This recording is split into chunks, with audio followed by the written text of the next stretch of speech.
নমস্কার, নিউজ নামের প্রাইম নিউজে আপনাদের সবাইকে স্বাগত। আমি রয়েছে আপনাদের সাথে মীনাক্ষী। চোখ রাখছি খবরে। বুধবার কেন্দ্রীয় শিক্ষামন্ত্রী ধর্মেন্দ্র প্রধানের সঙ্গে সাক্ষাৎ করেন মুখ্যমন্ত্রী doctor Manik Saha.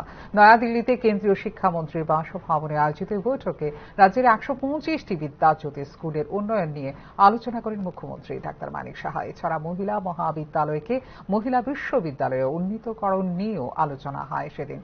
Tripura institute of টেকনোলজিকে technical বিশ্ববিদ্যালয় উন্নীতকরণ এবং শিক্ষা মন্ত্রকের অধীনে থাকা অন্যান্য বিষয়গুলি নিয়েও এদিন আলোচনা করেন মুখ্যমন্ত্রী ডাক্তার মানিক সাহা। রাজ্যে বন্দে ভারত ট্রেন চালানো নিয়ে কেন্দ্রীয় রেলমন্ত্রী অশ্বিনী বৈষ্ণবের সঙ্গে সাক্ষাৎ করলেন মুখ্যমন্ত্রী ডাক্তার মানিক সাহা। বুধবার মাননীয় কেন্দ্রীয় রেলমন্ত্রী অশ্বিনী বৈষ্ণবের সঙ্গে রেল ভবন নয়াদিল্লিতে সাক্ষাৎ করলেন মুখ্যমন্ত্রী। আন্তনগর ট্রেনের ক্ষেত্রে আগরতলা, গুয়াহাটি এবং ধর্মনগর সাবরুম লোকাল ট্রেনের পরিষেবা উন্নয়ন নিয়েও আলোচনা করেন মুখ্যমন্ত্রী। জিরানিয়া বোচং নগর শিল্প এস্টেট এবং ধর্মনগর কৈলাসহর রুটে নতুন ট্র্যাক স্থাপনের বিষয়টি নিয়েও এদিন কেন্দ্রীয় রেলমন্ত্রীর সঙ্গে আলোচনা করেন মুখ্যমন্ত্রী ডাক্তার মানিক সাহা। এছাড়া এদিনের আলোচনায় উঠে আসে রাজ্য রেল পরিকাঠামো উন্নয়নের বিভিন্ন বিষয় নিয়েও। জল্পনার অবসান, বৃহস্পতিবার শপথ নিতে চলেছেন দিল্লির নতুন মুখ্যমন্ত্রী। দিল্লির রামলীলা ময়দানে শপথ গ্রহণ অনুষ্ঠানে উপস্থিত থাকবেন ত্রিপুরার মুখ্যমন্ত্রী ডাক্তার মানিক সাহাও। ২৭ বছর পর দিল্লিতে ক্ষমতা দখল করেছে গেরুয়া শিবির। স্বাভাবিকভাবেই অতিমাত্রায় উৎসাহিত পন্ত শিবির। বৃহস্পতিবার শপথ নেবেন দিল্লির নতুন মুখ্যমন্ত্রী। রামলীলা ময়দানে ওই শপথ অনুষ্ঠানে ১ লক্ষ জন সমাগম করবার উদ্যোগ নিয়েছে বিজেপি। মুখ্যমন্ত্রীর নাম ঘোষণার আগে নির্ধারণ করা হয়েছে শপথ গ্রহণের তারিখ। বৃহস্পতিবার শপথ গ্রহণ অনুষ্ঠানে শুরু হবে দুপুর ১২:৩০। প্রথমেই মুখ্যমন্ত্রী এবং তারপর শপথ নেবেন মন্ত্রিসভার সদস্যরা। শপথ গ্রহণ অনুষ্ঠানের জন্য ঐতিহাসিক রামলীলা ময়দানে পুরো দমে প্রস্তুত। প্রধানমন্ত্রী নরেন্দ্র মোদী সহ ২০টি রাজ্যের মুখ্যমন্ত্রীরা যোগ দেবেন শপথ গ্রহণ অনুষ্ঠানে। এক্ষেত্রে শপথ গ্রহণ অনুষ্ঠানে যোগ দেবেন ত্রিপুরার মুখ্যমন্ত্রী ডাক্তার মানিক সাহাও। এছাড়াও শিল্পপতি, চলচ্চিত্র তারকা, ক্রিকেট ব্যক্তিত্ব, কূটনীতিকরা অংশ নেবেন শপথ গ্রহণ অনুষ্ঠানে। মহিলাদের বিশেষ করে আমন্ত্রণ জানানো হয়েছে এই শপথ গ্রহণ অনুষ্ঠানে, যারা বিজেপির কল্যাণমূলক প্রচারে কার্যত স্পষ্ট ছিল। বিজেপি নগদ অর্থ হস্তান্তর প্রকল্পের প্রতিশ্রুতি গুরুত্বপূর্ণ ভূমিকা নিয়েছে মহিলাদের ভোট বৃদ্ধিতে। বিধানসভা নির্বাচনের ফলাফলের ১২ দিন পর দিল্লির নতুন মুখ্যমন্ত্রী শপথ নেবেন রামলীলা ময়দানে। দিল্লি বিধানসভা নির্বাচনে এবার গোড়া থেকেই নজর ছিল সকলের। কেজরিওয়াল তৃতীয়বারের জন্য জয়ী হয়ে হ্যাট্রিক গড়েন কিনা, এই প্রশ্ন সবচেয়ে বড় হয়ে ধরা দেয়। কিন্তু গোড়া থেকেই তাল কাটতে শুরু করেছিল। আবগারি দুর্নীতি মামলায় কেজরিওয়ালের জেল যাত্রার পর থেকেই দিল্লিবাসীর মনের পরিবর্তন ঘটে যায় বলে মত রাজনৈতিক বিশ্লেষকদের। ভোট বাক্সেও তার প্রভাব পড়েছে বলে মনে করছেন তারা। এর ফলে ১৯৯৮ সালে সুষমা স্বরাজের পর দিল্লিতে আবারও একবার ক্ষমতায় এলো বিজেপি। এক্ষেত্রে মোদি ফ্যাক্টরকে কৃতিত্ব দিচ্ছেন রাজনৈতিক বিশ্লেষকরা। মুখ্যমন্ত্রীর মুখ নয়, দিল্লিতে এবার বিজেপিকে মানুষ ভোট দিয়েছেন প্রধানমন্ত্রী নরেন্দ্র মোদীর মুখ চেয়েই বলে অভিমত রাজনৈতিক বিশ্লেষকদের। প্রচারে গিয়ে বারবার দিল্লি থেকে আপদা বিদায় করার বার্তাও দিয়েছিলেন প্রধানমন্ত্রী Narendra Modi. Bureau report, news নাও।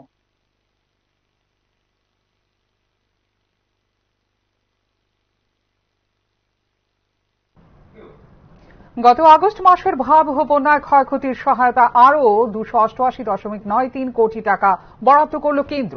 এনডিআরএফ ফান্ডের আওতায় বরাদ্দ করা হয়েছে অর্থ। প্রেক্ষিতে প্রধানমন্ত্রী এবং স্বরাষ্ট্রমন্ত্রীকে ধন্যবাদ জ্ঞাপন করেছেন মুখ্যমন্ত্রী ডাক্তার মানিক সাহা। ত্রিপুরার জন্য অতিরিক্ত কেন্দ্রীয় সহায়তা অনুমোদন করল কেন্দ্রীয় সরকার। গত বছরের আগস্টে ভয়াবহ ও ধ্বংসাত্মক বন্যায় ব্যাপক ক্ষয়ক্ষতির সহায়তা হিসেবে জাতীয় দুর্যোগ মোকাবিলা তহবিলের এনডিআরএফ এর আওতায় ত্রিপুরার জন্য ২৮৮.৯৩ কোটি টাকা বরাদ্দ করল কেন্দ্র। বুধবার এক্স হ্যান্ডেলে একথা জানিয়েছেন স্বরাষ্ট্রমন্ত্রী অমিত শাহ। উল্লেখ করা যেতে পারে, বন্যার ফলে সৃষ্ট ক্ষয়ক্ষতি এবং রাজ্যের ক্ষতিগ্রস্ত মানুষের জন্য প্রয়োজনীয় ত্রাণ ব্যবস্থা প্রদানের বিষয়ে গত ১৫ ফেব্রুয়ারি নয়াদিল্লিতে কেন্দ্রীয় স্বরাষ্ট্রমন্ত্রী অমিত শাহর সাথে এক গুরুত্বপূর্ণ বৈঠকে মিলিত হয়েছিলেন ত্রিপুরার মুখ্যমন্ত্রী প্রফেসর ডাক্তার মানিক সাহা। সেখানে ত্রিপুরাকে সব ধরনের প্রয়োজনীয় সহায়তা প্রদানের জন্য মুখ্যমন্ত্রীকে আশ্বাস দিয়েছিলেন কেন্দ্রীয় স্বরাষ্ট্রমন্ত্রী। এনডিআরএফ খাতে এই অর্থ অনুমোদনের প্রেক্ষিতে প্রধানমন্ত্রী নরেন্দ্র নরেন্দ্র মোদী এবং স্বরাষ্ট্রমন্ত্রী অমিত শাহর প্রতি নিজের কৃতজ্ঞতা ব্যক্ত করেন মুখ্যমন্ত্রী। গত বছরের আগস্ট মাসে রাজ্যে ভয়াবহ বন্যার পরিপ্রেক্ষিতে এনডিআরএফ এর অধীনে ত্রিপুরার জন্য অতিরিক্ত কেন্দ্রীয় সহায়তা হিসেবে 288.93 কোটি টাকা অনুমোদিত হয়েছে বলে উল্লেখ করেন মুখ্যমন্ত্রী ডাক্তার মানিক সাহা। এই অতিরিক্ত কেন্দ্রীয় সহায়তা অবশ্যই রাজ্যে দুর্যোগ প্রভাবিত মানুষের জন্য বিশেষ সহায়ক ভূমিকা পালন করবে। ত্রিপুরার জন্য বরাদ্দকৃত 288.93 কোটি টাকা নিঃসন্দেহে 2024 সালের বন্যা থেকে উত্তরণে ও উন্নয়নমূলক লক্ষ্য অর্জনে রাজ্যকে ব্যাপকভাবে সহায়তা করবে। এজন্য আমি আন্তরিকভাবে প্রধানমন্ত্রী নরেন্দ্র মোদী ও কেন্দ্রীয় স্বরাষ্ট্রমন্ত্রী অমিত শাহকে ত্রিপুরার পাশে থাকার জন্য ধন্যবাদ জানাই বলে নিজের সামাজিক মাধ্যমে উল্লেখ করেছেন মুখ্যমন্ত্রী ডাক্তার মানিক সাহা। আগস্টের অভূতপূর্ব বন্যায় রাজ্যে ক্ষয়ক্ষতির পরিমাণ প্রায় 15,000 কোটি টাকা। বিষয়টি নিয়ে বরাবরই কেন্দ্রীয় সরকারের সঙ্গে যোগাযোগ রক্ষা করা হচ্ছে বলে ইতিপূর্বে জানিয়েছিলেন মুখ্যমন্ত্রী ডক্টর মানিক সাহা। সুনির্দিষ্ট পদ্ধতিতে কেন্দ্র ক্ষতিপূরণের প্রয়োজনীয় অর্থ প্রদান করবে বলেও জানিয়েছিলেন মুখ্যমন্ত্রী। বন্যার ক্ষয়ক্ষতিতে প্রাথমিকভাবে 564 কোটি টাকা মঞ্জুর করা হয়েছিল রাজ্য সরকারের তহবিল থেকে। ফিওরের রিপোর্ট, নিউজ নাও। প্রতিকূল পরিস্থিতিতে মহিলাদের জন্য হেল্পলাইন জিও ট্যাগিং এর পরিকল্পনা রয়েছে বলে বুধবার রাজ্যে এসে জানালেন জাতীয় মহিলা কমিশনের সদস্য অর্চনা মজুমদার। এছাড়া বিশেষ করে উপজাতি মহিলাদের প্রশিক্ষণের মাধ্যমে তাদের স্বনির্ভরতা পরিকল্পনা রয়েছে বলেও এদিন জানিয়েছেন জাতীয় মহিলা কমিশনের সদস্য অর্চনা মজুমদার।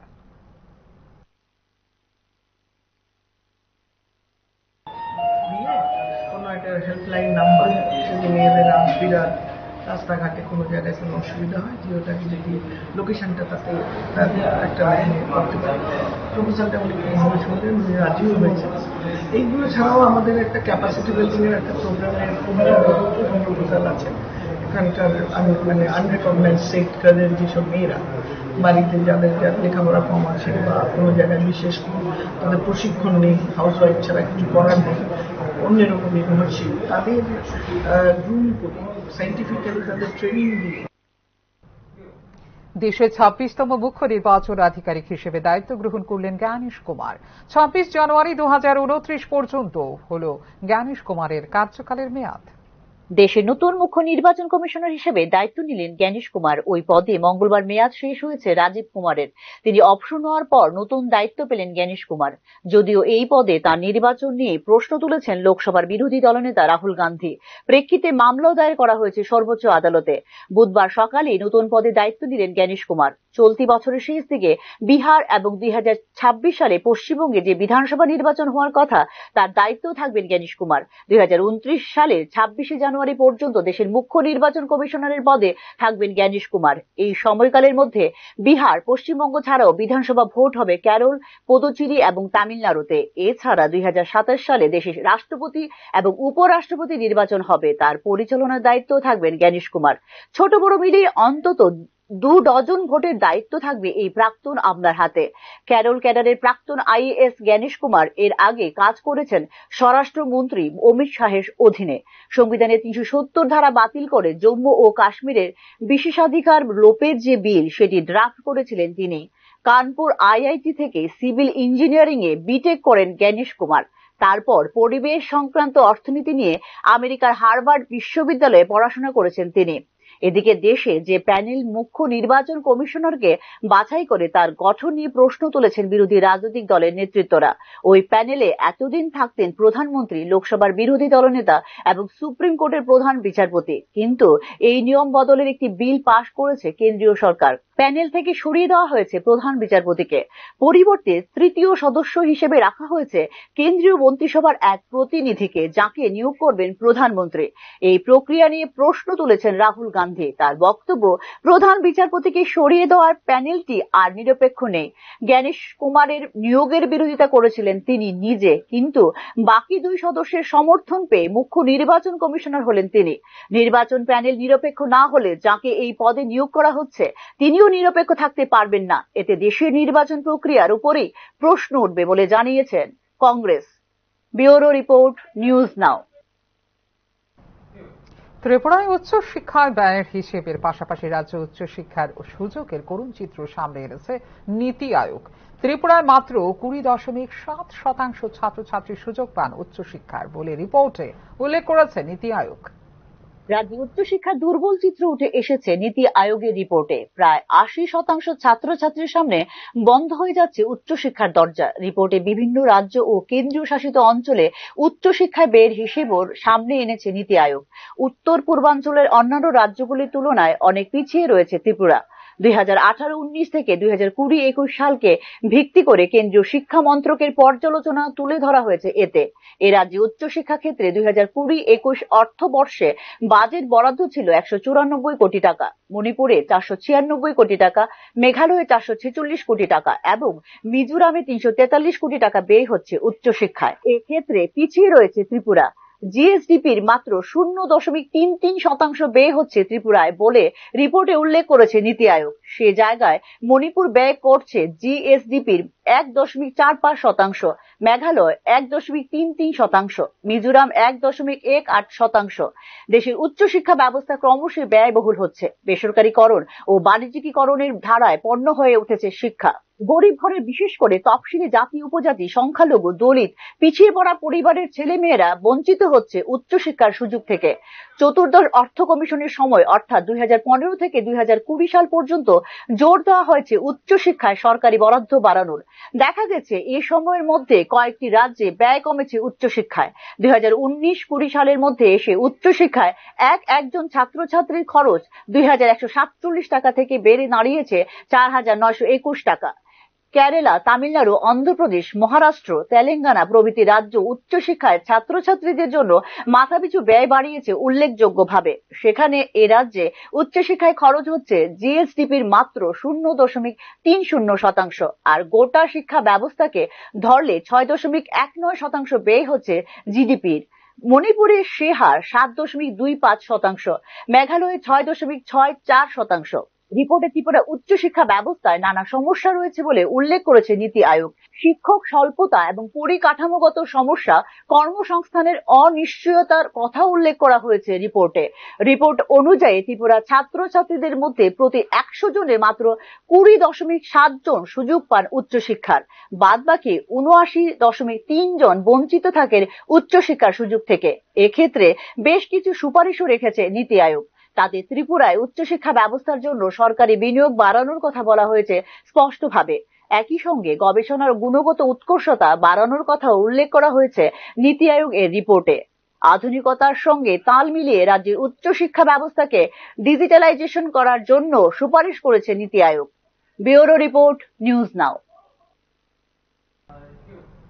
ফুটপাত দখল হয়ে যাওয়ায় সাধারণ মানুষ চলে আসছেন মূল রাস্তায়। এই বিষয়টিকে নজরে রাখতে হবে আমাদের, শুধু ফাইন করা উদ্দেশ্য না। উদ্দেশ্য হলো ট্রাফিক ম্যানেজমেন্ট। বুধবার শহর আগরতলা কামান চৌমুহনী থেকে মহারাজগঞ্জ বাজারের রাস্তার দুপাশে অভিযানের সময় এমনটাই জানালেন পশ্চিম জেলার ট্রাফিক সুপার মানিক দাস। এদিন আগরতলা পুর নিগম এবং ট্রাফিক দপ্তরের যৌথ উদ্যোগে কামান চৌমুহনী থেকে মহারাজগঞ্জ বাজারের রাস্তার দুপাশে চালানো হয় অভিযান। আমরা দেখতেই পাচ্ছি আজকে দুই দিকে ফুটপথ দখল করে বিভিন্ন সামগ্রী রেখে দিয়েছে। তো ফুটপথ না পেয়ে পাবলিক অটোমেটিক্যালি মেন রোডে আসছে, যেটা ট্রাফিকের একটা বড় কারণ। তো আপনাদের মাধ্যমে আমরা সবাইকে বলতে চাই যে পার্কিং এবং অন্যান্য যে জিনিসপত্র ফুটপথের মধ্যে রাখছে সেগুলোর যে অভ্যাস, যে প্র্যাকটিস, এটাকে বন্ধ করতে হবে।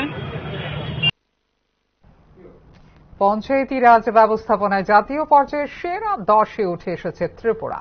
পঞ্চায়েত বিবর্তন সূচকের শীর্ষ 10টি রাজ্যের মধ্যে 7ম স্থানে চলে এসেছে ত্রিপুরা। পঞ্চায়েত বিবর্তন সূচকের দিক থেকে শীর্ষ 10টি রাজ্যের মধ্যে স্থান করে নিয়েছে ত্রিপুরা। পঞ্চায়েতগুলিতে তহবিল হস্তান্তর সম্পর্কিত একটি প্রতিবেদন অনুসারে শীর্ষ 10টি রাজ্যের তালিকায় নিজেকে যুক্ত করেছে ত্রিপুরা।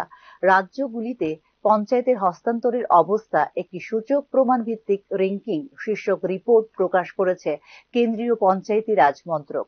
পরবর্তী সময়ে এই বিষয়টি জানিয়েছে রাজ্যের পঞ্চায়েত দপ্তর।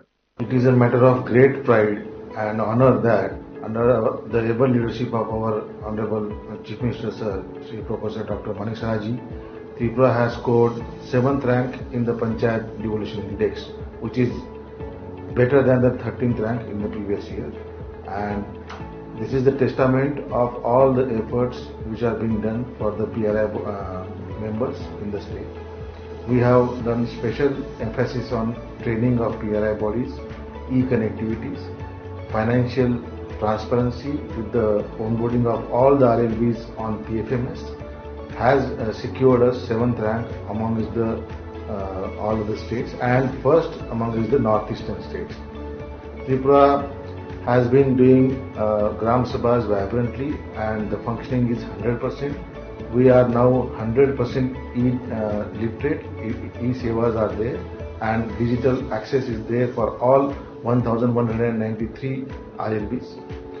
So with these efforts and continuous efforts toward the PRI bodies in general and particularly all of our field functionaries, we are able to achieve this feat. Also, this year we have received 7 national Panchayat awards at the state level, which is one of the highest awards in the history of Tripura, and this is also a testament of our efforts towards the Panchayat and PRI bodies in Tripura. Thank you. ভারতের সামগ্রিক অন্তর্ভুক্তিমূলক এবং টেকসই উন্নয়নের জন্য পঞ্চায়েত বিবর্তন সূচক অত্যন্ত গুরুত্বপূর্ণ। এই ক্ষেত্রে তালিকার শীর্ষে কর্ণাটক, তারপরে কেরালা, তামিলনাড়ু এবং মহারাষ্ট্র। শীর্ষ 10-এ থাকা অন্যান্য রাজ্যগুলির মধ্যে রয়েছে গুজরাট, রাজস্থান, ছত্তিশগড়, ত্রিপুরা এবং পশ্চিমবঙ্গ। 50 থেকে 55-র মধ্যে স্কোর সহ অন্ধ্রপ্রদেশ, হিমাচল প্রদেশ, মধ্যপ্রদেশ এবং উড়িষ্যা মাঝারি স্কোরিং রাজ্য বিভাগের অধীনে পড়ে, যা সমস্ত উপসূচকগুলিতে প্রদর্শন করেছে প্রশংসনীয় কর্মক্ষমতা বলে উল্লেখ করা হয়েছে রিপোর্টে। 2013-14 এবং 2021-22 সালের মধ্যে গ্রামীণ স্থানীয় সংস্থাগুলিতে ক্ষমতা হস্তান্তর 39.9% থেকে বেড়ে 43.9% দাঁড়িয়েছে বলে উল্লেখ করা হয়েছে রিপোর্টে। প্রতিটি রাজ্যে পঞ্চায়েতগুলি তাদের সাংবিধানিক ভূমিকা পালনের জন্য কতটা সুসজ্জিত আর একটি গভীর বিশ্লেষণ প্রদান করে এই রিপোর্ট। স্থানীয় স্বশাসনের প্রতিষ্ঠান হিসাবে সম্পূর্ণরূপে কাজ করার জন্য এখনো কি কি কাজ বাকি আছে তাও তুলে ধরা হয় পঞ্চায়েত বিবর্তন সূচকের এই রিপোর্টে। ব্যুরো রিপোর্ট, নিউজ নাও। এই মুহূর্তে নিয়ে নেব একটা ছোট্ট বিজ্ঞাপন বিরতি। বিরতির পর চলে আসবো অন্যান্য খবরের সঙ্গে থাকবেন। আপনি দেখছেন নিউজ নাও, আমরা জানি কোনটা খবর। প্রথম আলো এলো শুদ্ধ সকাল, শুদ্ধ সলিলে আজ বাজালো ত্রিতাল, মন্দিরে শুদ্ধ পূজার ধ্বনি, অগ্নি শুদ্ধ হলো সিঞ্জেরি, পরিণীতা নারী তুমি অনুপমা, শুদ্ধ সোনায় সাজো হে নিরুপমা। শুদ্ধতার স্বর্ণ মন্দির, কালিকা জুয়েলার্স, আগরতলা। একটু চেষ্টাতেই দুল লেগে যায় নববধূর কানে, একটু চেষ্টাতেই মানিয়ে নেওয়া যায় বিবাহিত জীবনে। নানা অনুভূতি জড়ানো বিয়ের গয়না, শ্যাম সুন্দর কোম্পানি জুয়েলার্স। আপনি দেখছেন নিউজ নাও, আমরা জানি কোনটা খবর।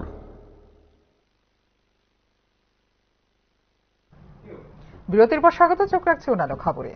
গার্হস্থ্য হিংসা দমনে রাজ্যগুলির কাছ থেকে রিপোর্ট তলব করল দেশের সর্বোচ্চ আদালত। রাজ্যগুলির নাম উল্লেখ করেই গার্হস্থ্য হিংসা দমনের রিপোর্ট পেশে তাদের গাফিলতির কথা জানান সর্বোচ্চ আদালত। মহিলাদের উপর গার্হস্থ্য হিংসা দমনে আইনি ব্যবস্থা গ্রহণের রিপোর্ট রাজ্যগুলিকে আদালতে পেশ করার নির্দেশ দিলেও তা অনেকেই পালন না করায় তার চরম তিরস্কার করল সুপ্রিম কোর্ট। তিরস্কারের সঙ্গে আগামী 4 সপ্তাহের মধ্যে রিপোর্ট আদালতে পেশের ফের নির্দেশ দিয়েছে সুপ্রিম কোর্ট।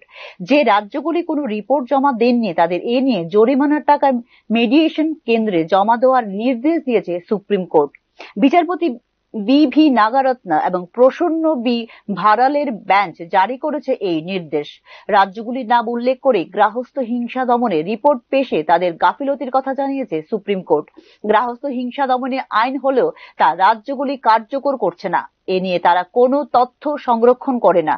তাই আইন রূপায়ণের হাল কি তা জানতে চেয়ে সব রাজ্য থেকে চাওয়া হয় রিপোর্ট, কিন্তু দফায় দফায় নির্দেশ দিলেও রাজ্যগুলোর তরফ থেকে তার কোনো রিপোর্ট জমা দেওয়া হয়নি কোর্টে। নারী নির্যাতনের ঘটনা বেড়ে চলেছে দেশে, তার মধ্যে বিবাহিত মহিলাদের উপর গার্হস্থ্য নির্যাতনের ঘটনাও ক্রমবর্ধমান। গার্হস্থ্য নির্যাতন রোধে 2005 সালে তৈরি হয় protection of women from domestic violence act.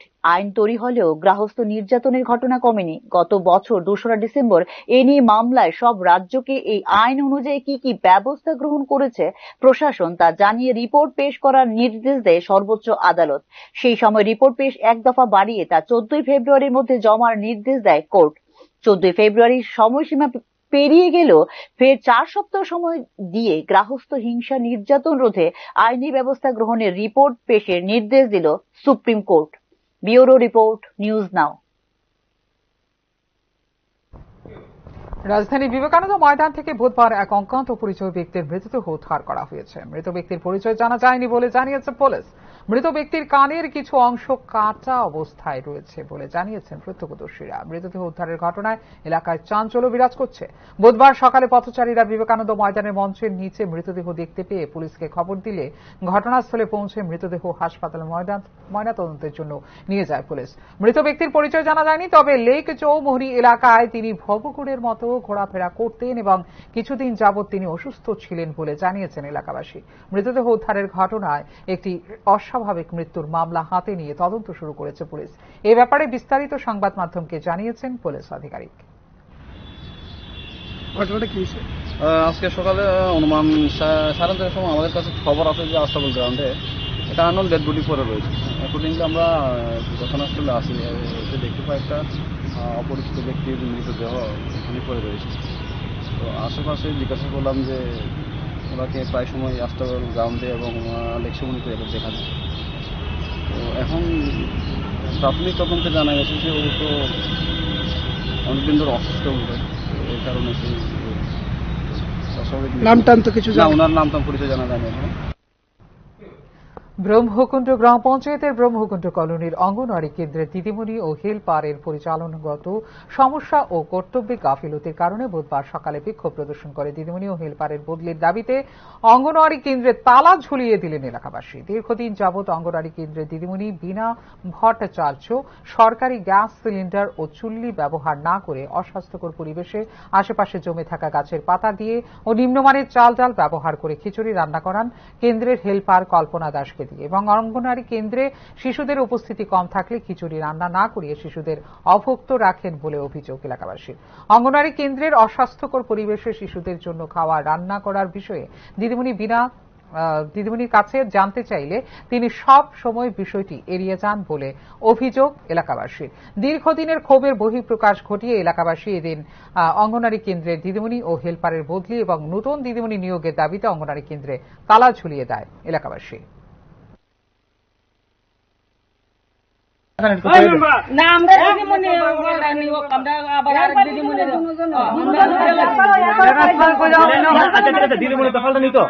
এতদিন কি স্কুল খোলা থাকবো না কিতা করতো আপনার কোন ভাই না কোন দিদিমণি আইলে খুলতো না, নতুন দিদিমণি আইলে খুলতো